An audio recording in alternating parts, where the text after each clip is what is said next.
বিবাহ হওয়ার পরও সাইদি সাহেবের সাথে 2004 সালে বহুত মাহফিল করছি বাবা। স্বামীর নাম ধরে সময় সময় জায়েজ আছে, স্বামীর নাম দ্বারা না জায়েজ না গো মা। স্বামীর নাম দ্বারা যাবে সময় বিশেষ। অফিসার বাড়িতে আসছে, আপনার স্বামীর নাম কি? আমার স্বামীর নাম কেতর আলী। কার নাম কবার কোন বেটার আগে কেতর আলী কই যে নাম কেন নাই, ঠিক না বেটে? আমার স্বামীর নাম কেতর আলী, আপনার শ্বশুরের নাম কি? বদর আলী। জায়েজ আছে, কথা বলেন না কেন? কিন্তু আপনি যদি আপনার স্বামীর কানে কেতর আলী, বাজারে তা কাঁচামরিচ আনিস, ওই স্ত্রী রাখা আপনার জন্য জায়েজ নাই। আমি আর ওয়াজ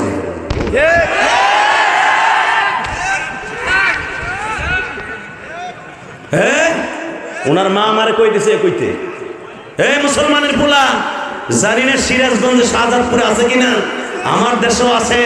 স্বামীর নাম ধরে ডাকে, স্বামীর যেদিন নাম ধরে ডাকবে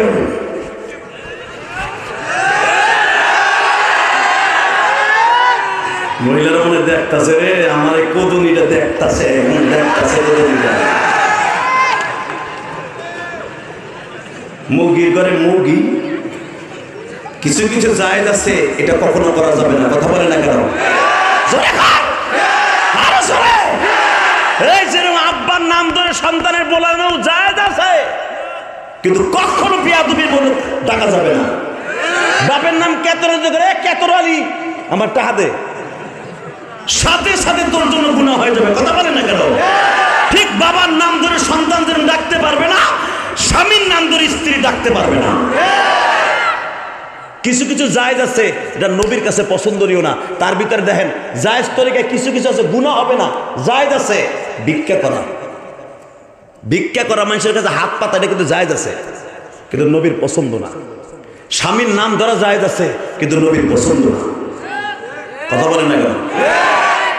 এখন বউরে কইেন ডাইস, সি সি সি সি, নাউজুবিল্লাহ বলতে পারলেন না?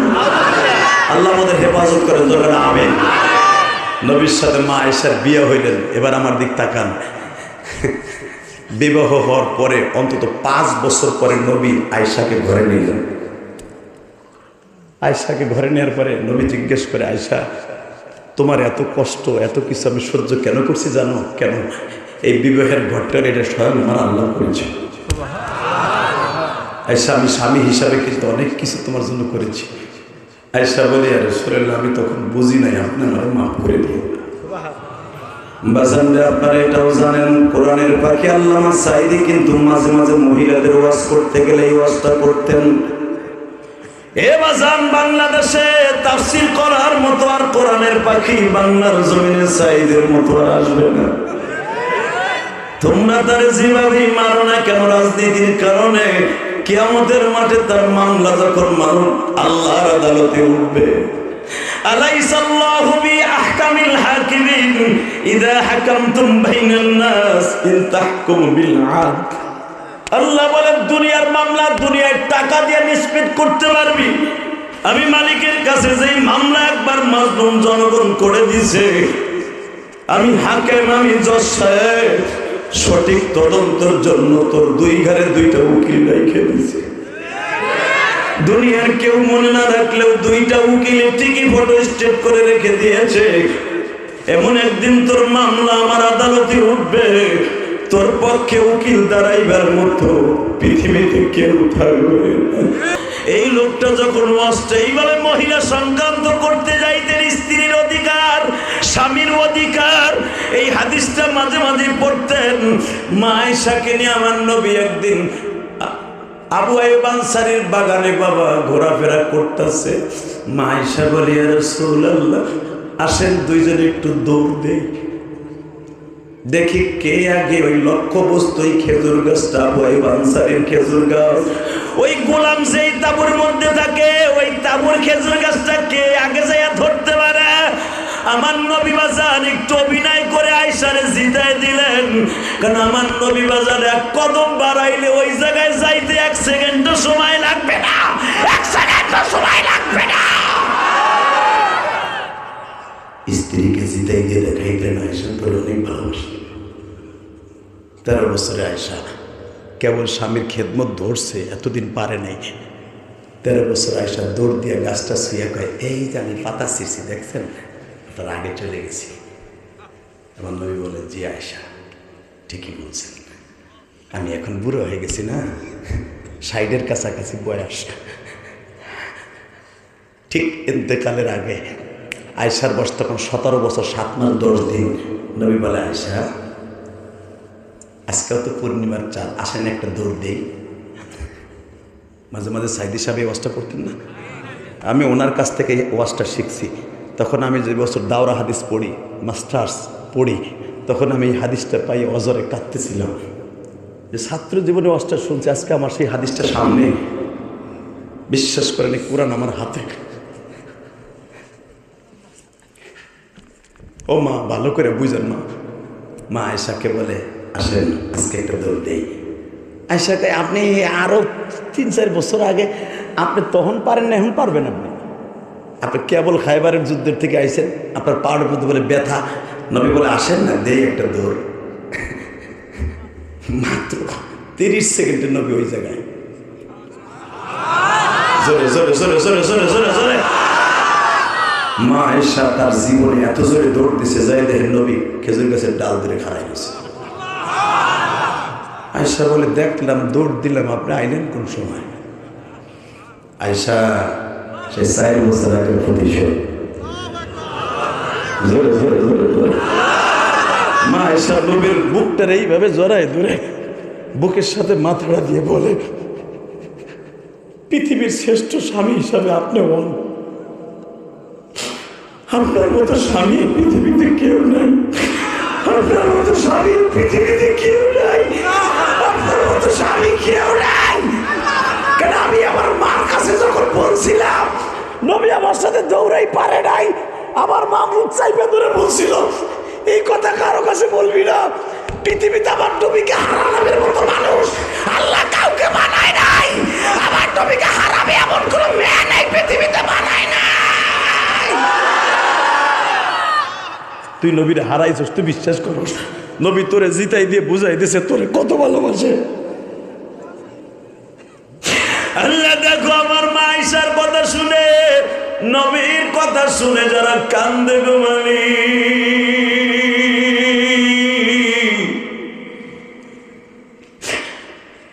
যেদিন এই ঘটনা, এই হাদিস খানা বাবা, সেই দিনটা ছিল 17ই শাওয়াল।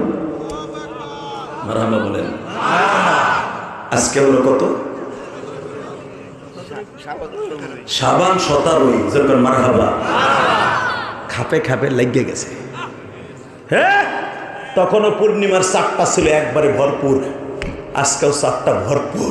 30টা সেকেন্ড একটা আওয়াজ দিয়ে দেখাই দিতে চাই, এই শাবান মাসে রমজানের আগে যদি আমার নবী আয়েশাকে বুঝাই দিয়ে বলে, আয়েশা তোমার মতো যারা স্বামীকে এইভাবে ভালোবাসবে, স্বামীর বুকিনে আদর করবে, আমি নবী তার জান্নাতের জামিনদার হয়ে গেলাম, জান্নাতের জামিনদার হয়ে গেলাম, জান্নাতের জামিনদার হয়ে গেলাম, জান্নাতের জামিনদার হয়ে গেলাম। আমার নবী পট করে আয়েশারে বলে, আয়েশা স্তব্ধ হয়ে গেল কেন? ওদের কারণ আছে।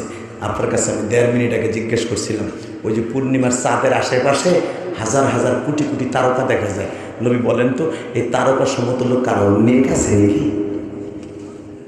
আমার নবী চট করে 30 সেকেন্ডে বলে ফেললেন, এই তারকা সমতুল্য নেক আছে আমার অমরের। ঠিক এই দিনকে 17ই শাবান। জোরে কার মারহাবা। হ্যাঁ জোরে, আরো জোরে।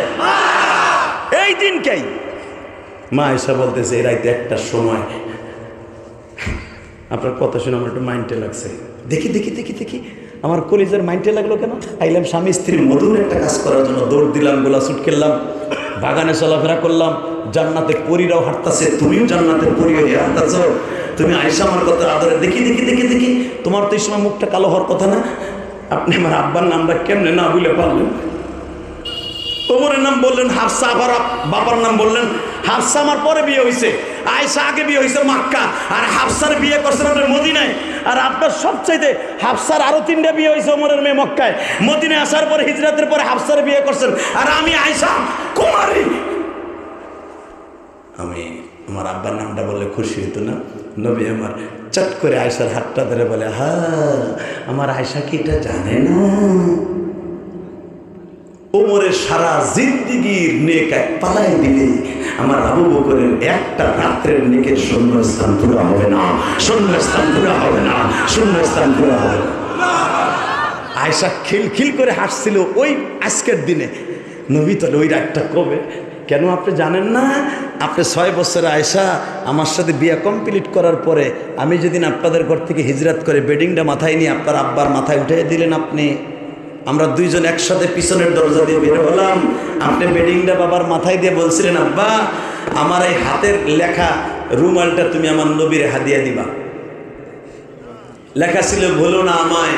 আয়েশা আপনার সেই রুমালটা আমি এখনো ভুলি নাই, আমার পকেটে রাখি, যুদ্ধের মাঠেও ঘাম মুছি, খাবার খাওয়ার পরেও ঘাম মুছি। এই সুন্নাতটা চালু ছিল আজ থেকে 30 বছর আগের থেকে। এই যে সভাপতির বউ রুমাল সেলাই করে রাখতো, সে কবে আইব একটা রুমাল আমার স্বামীর দেব। কথা বলেন না কেন? এখন এই সিডিও নাই, রুমাইলও নাই, মা আয়েশার রুমাল এইটা।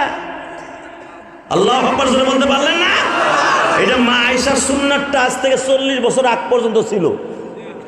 কথা বলেন না? আয়েশা আপনি আমার একটা রুমাল সেলাই দিয়ে কিতাবুল হিজরাতের রাত্রে দিয়া বলেছিলেন, আব্বা নবী হিজরাতের সময় কতজনে কত কিছু দেয়, আমি আমার এতিম নবী আমার স্বামীরে কি দিব গো, আমার এই রুমালটা আমার নবীর দিয়া বইল। আয়েশা আপনারে ভুলে নাই গো নবী,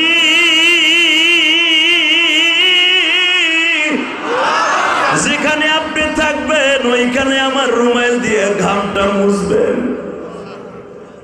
আয়েশা আপনার সেই রুমালটা এত বছর পর্যন্ত রাখছি গো। মা আয়েশা তখন নবীর বুকটারে আরো শক্ত করে ধরে বলে, আমার হাজবেন্ডের মতো আমার স্বামীর মতো স্বামী এই পৃথিবীতে কারো ঘর হয় না।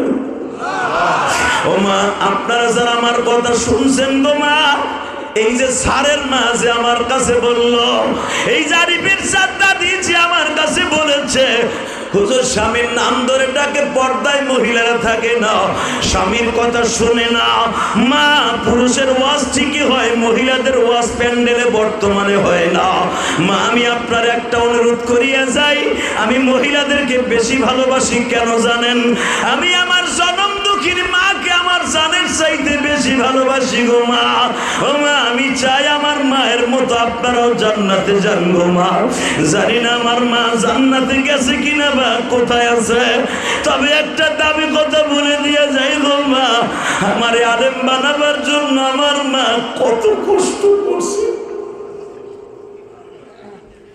আমি যখন মাদ্রাসার থেকে আসতাম, আমার মা আমার শাশুড়ির ঘরে ডেকে ডেকে বলতো, তোমরা আমার ইলিয়াসের লাইগে দোয়া কইরো, আমার ইলিয়াস জামালে হয়।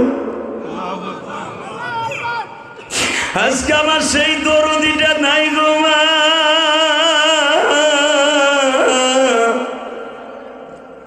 এই দুনিয়ায় যার মা নাই ওর মতো দুঃখ মিয়া কেউ নেই। আজকে 17 ফেব্রুয়ারি সাক্ষী রাইখে যাই রে সিরাজগঞ্জের যুবক, 17 ফেব্রুয়ারি এই রাত 12টার বেশি বাইজে গেছে। শুধু দুইটা পায়ে হাত দিয়া বলে যাব মা, একটা ছেলে যদি আলেম বানাইতে পারেন গো মা, আলেম যদি নাও বানান কলেজে পড়ো, অনেক কলেজের বন্ধুরা খারাপ না মা, আপনার ছেলেটাকে নামাজ শিখাইবেন গো মা, আপনার ছেলের 5 ওয়াক্ত নামাজি বানাবেন গো মা, আপনার মেয়েটাকে পর্দায় রাখবেন গো মা। আমি যে হাদি ওয়াদা করে গেলাম জান্নাতে যাওয়ার জন্য আপনার একটা হাতিয়ার হয়ে যাবে। স্বামীর নাম ধরে ডাকবেন না, ইনশাআল্লাহ বলেন, আল্লাহু আকবার বলেন। হ্যাঁ যুবক আমার সাথে ওয়াদা দাও, মোনাজাত না করে কেউ যাবে না। উঠান হাত, উঠান উঠান। আল্লাহ এই হাতগুলো কবুল করেন, এদের বাবা মাকে মাফ করে দেন, আল্লাহ এদের সন্তানগুলোকে মাফ করে দেন। শুধু 2টা মিনিট আমার দিক তাকাবেন আর কাঁদবেন। নবী আয়েশাকে বলেছিলেন ইন্তেকালের সময়, আয়েশা আমার এই বুকের মধ্যে শুধু একটাই যন্ত্রণা নিয়ে বিদায় নিলাম, সে যন্ত্রণা হলো কিয়ামতের মাঠে যদি আমি দেখি আমার উম্মত জাহান্নামে যায়, আমার এই কষ্টটা আমার কাছে বলতে পারবো না। আবার নবী উম্মতের কষ্ট লয়ে মারা গেছে, উম্মত যেন জাহান্নামে না যায়। নবী যাইবার আগে নবী মা আয়েশাকে দুইটা ওসিয়ত করে গেছে, আসসালা আসসালা আসসালা। আয়েশা, নামাজের কথাটা তোমার আব্বারে বইলো আমি চলে যাওয়ার পরে, কারণ তোমার আব্বা তো আমার রুমের মধ্যে নাই, তোমার আব্বারে বলবা আমার উম্মার যেন জীবনে এক ওয়াক্ত নামাজ ছাইড়া না দেয়। আমার উম্মাকে বলবা রোজার মাস আসলে যেন জীবনে একটা রোজা ছাইড়া না দেয়। যদি আমার উম্মাত রোজা নামাজটা তার অ্যাকাউন্টে ভরপুর থাকে, মা বাবার দোয়া ভরপুর থাকে, মহিলারা তোমার মতো যদি পর্দা পশিদার মতো চলে, আমি নবী নিজে তোমার জান্নাতের গাড়িতে ধাক্কাই উঠাই দিব। আমার বিবিরা যেই জান্নাতের গাড়িতে থাকবে, যেই মহিলা স্বামীর কথা শুনবে, স্বামীর সাথে চলবে পর্দা পশিদা মোতাবেক, ওই স্বামীর জান্নাতে যাওয়ার আগে ওই স্ত্রীকে তোমার গাড়িতে জান্নাতে উঠাই দিব। তার জ্বলন্ত একটা প্রমাণ দেই। এ চাচা, এই আপনি আপনার বউরে লিয়ে গেছেন, সিরাজগঞ্জ তো যাবেন, গোপালগঞ্জ অথবা নাটোর, আগে কি আপনি বাসে ওঠেন না আপনার বউরে উঠেন? কথা বল না কেন? আগে ওঠো, তুমি ওঠো, যেন কন্ট্রাক্টর আপনার বউরে না ধরতে পারে। কথা বল না কেন? উঠলেন বাসে, আগে কি আপনার বউরে বসান না আপনি বসেন? হ্যাঁ, ঠিক আমার নবী এই কথাটাই বলছে, হাদিসের নিয়ম। হে আয়েশা, যেই মহিলা তার স্বামীর অর্ডার শুনবে, আমি নবী তোমার গাড়িতে আগে জান্নাত ওই মহিলার উঠাবো। আর তোমাদের জান্নাতের গাড়ি আগে আমি ফিল আপ করে দিয়ে তারপরে আমি নবী জান্নাতে ঢুকবো। আমি আমার মাদেরকে বলবো, মা যদি জান্নাতে মা আয়েশার সাথে যাইতে চান, আয়েশার মতো স্বামীর ভালোবাসতে হবে। রাজি আছেন না নাই? আল্লাহু আকবার জোরে বলেন তো। আপনাদের রোজা নামাজ কবুল হোক, আপনি চান না? কে কে চান? দেখে আল্লাহকে হাত উঠে দেখান তো, কে কে? লিল্লাহি তাকবীর। উঠান হাত উঠান। আল্লাহ তুমি দেখো মালিক, 17 ফেব্রুয়ারি রাত 12টার বেশি বাজে, রাত 12টার বেশি বাজে, একটা লোক ময়দান ছেড়ে যায় নাই মালিক। 17 ফেব্রুয়ারি সাক্ষী রেখে গেল এই সিরাজগঞ্জ শাহজাদপুরে হাজার হাজার মানুষ রাত 12টা পর্যন্ত বসে আছে, মহিলা পুরুষ একজনও যায় নাই।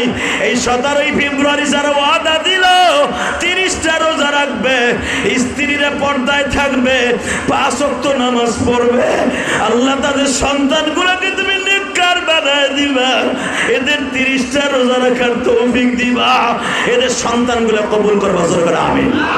আরো জোরে করে আমিন। এবার আমার সাথে বলতে হবে, রোজা নামাজ কবুল হোক, আপনি চান না? চান? ওয়াদা দিচ্ছেন কিন্তু একজনের মুনাজাতের আগে যাবেন না। রেডি? রোজা নামাজ এই বছর থেকে আসমানে যাক, আপনি চান না?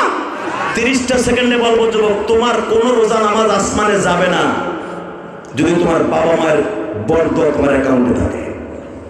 আমি চ্যালেঞ্জ করে বলে গেলাম। 30টা সেকেন্ড এমন কোন যুবক আছে, হুজুর আমার আব্বা আম্মার সাথে আমার বেয়াদবি হয়ে গেছে, আমি তো রোজা রাখছি, কবুল তো হয় নাই। হ্যাঁ, তুমি যদি আজকে হাজার হাজার মানুষের সামনে আমার দেখাইতে পারো, আমার বন্ধু হইতে পারো, তুমি নবীরও বন্ধু হবা। যদি বলেন হুজুর আমার কি করতে হবে, শোনো তাহলে। 2011 সালে আমি বহুত বলেছি, আমার আব্বাকে সাথে নিয়ে হজ করছি। আমি তো 2004 সাল থেকে হজে যাই, হয়তো করোনার কারণে 2 বছর আমার বাদ হয়েছে। হে মুসলমানের পোলা, 2011 সালে আমার আব্বা আমার হজে সফরে ছিলেন। আমি কিন্তু ট্রাভেলসের মালিক নেই এবং আমি কারো টাকায় হজে যাই না। ভালো না লাগলেই তোমরা ঘুরতে যাও কক্সবাজার, আর আমরা আলেম ওলামা যাদের মোটামুটি আল্লাহ অ্যাবিলিটি দিয়েছে, আমরা মক্কা মদিনায় যাই। ওইটা জান্নাতের টুকরা, ওখান থেকে দামি জায়গা পৃথিবীতে কোথাও নেই। যারা একবার গেছেন তাকে বোঝানো যাবে, যারা যান নাই তাকে বোঝানো যাবে না। তাকান এদিকে। তো আল্লাহ পাক আমার আব্বারের সাথে নিয়ে 2011 সালে হজে গেলাম। মুসাল্লাই নবী যেটাকে বলা হয়, যেখানে জিবরাইল আমার নবীর নামাজের ট্রেনিং দিয়েছে, যেখানে আবু জেহেল আমার নবীরে মারতে মারতে উটের পচা নারী ভুরি নবীর পিঠের উপরে চাপাই দিত। সলাতুন নবী বুখারীতে যেটা আসছে, এই জায়গাটা দোয়া ডাইরেক্ট কবুল হয়। আমার আব্বারে ঠিক এই জায়গায় দাঁড় করাইলাম, মুলতাজিমের ডাইন পাশে, কাবার দরজার নিচে দাঁড় করে এইভাবে বুকের মধ্যে চেপে ধরলাম। আমি আমার আব্বাকে বললাম 2011 সালে, আব্বা কি বলেন আপনি, রাত বাজে 3টা, চলে যাব 2 দিন পরে বাংলাদেশে, এই দামি জায়গার আপনার জীবনে নাও পাইতে পারেন আব্বা, কি করতেছেন বলেন সাহেব? আমি বললাম আব্বা আমার 2টা দিন দিবেন, কি 1 নম্বর আমার মায়ের আপনি মাফ করে দেবেন। কেন আমি ইলিয়াস যত বড় আলেম হইয়া বক্তা হয়ে যদি আমার মারে আপনি মাফ না করেন, আমার কোনো দোয়া আসমানে যাবে না। আমি সন্তান যতই দোয়া করি, কোনো স্বামী যদি তার স্ত্রীকে মাফ না করে সে কোনোদিন জান্নাতে যাবে না। আমি নবী জানি, আমি আলেম জানি। আমার আব্বা ডাইরেক্ট কাবা ঘরের সামনে, সামনের দরজার সামনে বলে দিন, আল্লাহ আমি ইলিয়াসের মাকে মাফ করে দিছি। বিশ্বাস করেন, এই কোরআনটা ধরে বলছি।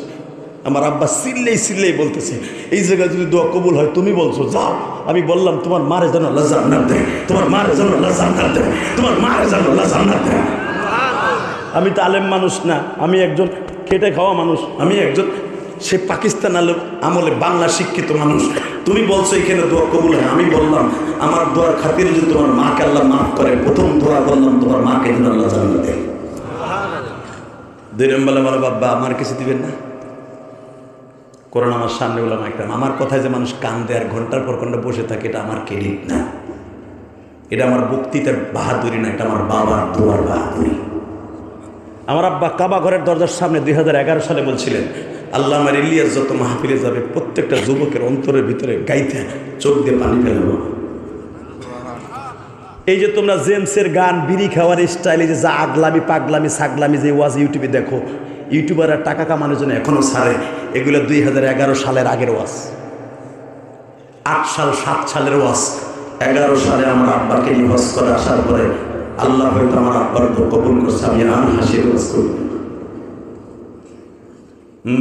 আজকে যে আপনারাও কাঁদতেছেন কেন জানেন? একটা মাত্র কারণ, এটা আমার বাবার দোয়া।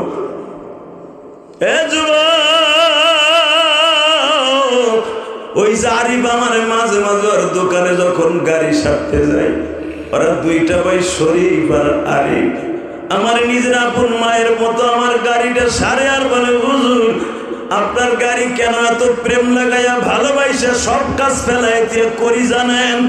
আপনার ওয়াজের দাওয়াত দিছে এই জন্য নয় হুজুর, আপনারে ভালোবাসি, আমরা দুই ভাই মা বাপরে অনেক ভালোবাসি।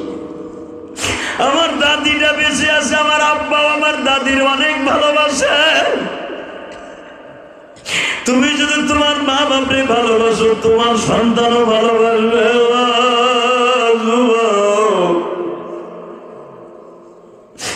আমি তোদের দুইটা পাও ধরে বলে দিয়ে যাই, যুবক ভাই, আমার মতো যাদের মা নাই, যাদের আজকে ময়দানে বাবা নাই, চোখের পানি ফেলায় কান মারছিল বাবা। আমি যদি হাজার হাজার লক্ষ লক্ষ হাদিস সামনে বাবারে বুকে নিয়ে চিল্লে কাবা ঘরের সামনে মারছে কাঁদতে পারি। এখানে কয়েকটা যুবক আমি চাই, কার কার বাপ এই মাঠে আছে, রোজা তোমার কবুল হবে, কোরআন হাতে নিয়ে বললাম। সবে বরাতে তোর দোয়া আসমানে যায় নাই, এই ক্যাম চ্যালেঞ্জ।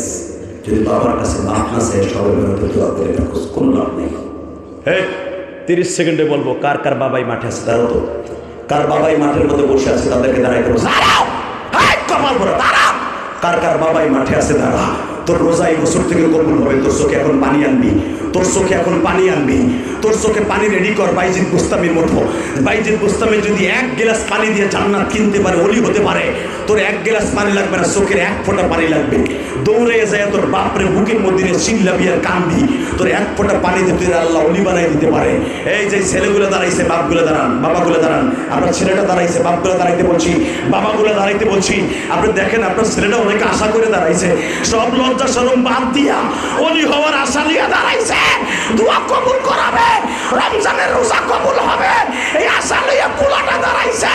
যুবক আমি বলার সাথে পাগলের মতো দৌড় দিবি, লজ্জা শরম বাদ দিয়ে বাপরে বুকি নিয়ে চিল্লাবি আর কানবি। তোর বাবার চোখের পানি যদি কবুল হয়, আমি যে হাদিস কোরআন ধরে বললাম, তোর দোয়া কবুল হইব। দে দৌড় দে যুবক, দৌড় দে, দৌড় দে, একটা দৌড় দিয়ে বাবার কাছে মাপ চাবি, দৌড় দে, দৌড় দে যুবক, দৌড় দে, একটা দৌড় দিয়ে বাপরে বুকি নিয়ে কাঁদতে থাক, একটা দৌড় দিয়ে বাপরে বুকি নিয়ে কাঁদতে থাক। যুবক সারবি না, বাবার বুকটা সারবি না, একটা দৌড় দিয়ে বাপরে বুকি নিয়ে কাঁদতে থাক।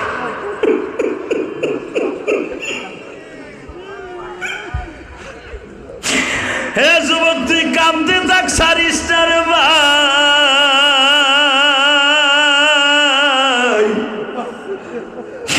বাবাই যদি মাফ করে দেয়, তোর রোজা কেউ ঠেকাইতে পারবে না। আল্লাহ রাত 12টার সময় যুবক গুলা কান্দে।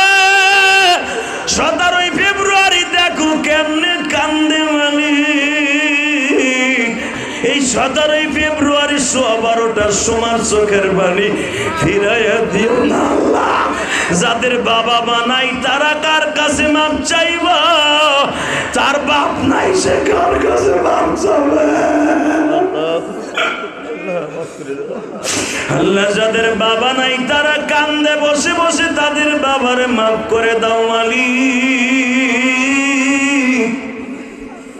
আল্লাহ দেখো 17 ফেব্রুয়ারি একটা দৃশ্য, এই 26 বছর ওয়াজ হয়, এই দৃশ্য কোনোদিন হয়েছে কিনা জানি না, তবে 17 ফেব্রুয়ারি আজকে 2025 সাল সাক্ষী রেখে গেলাম।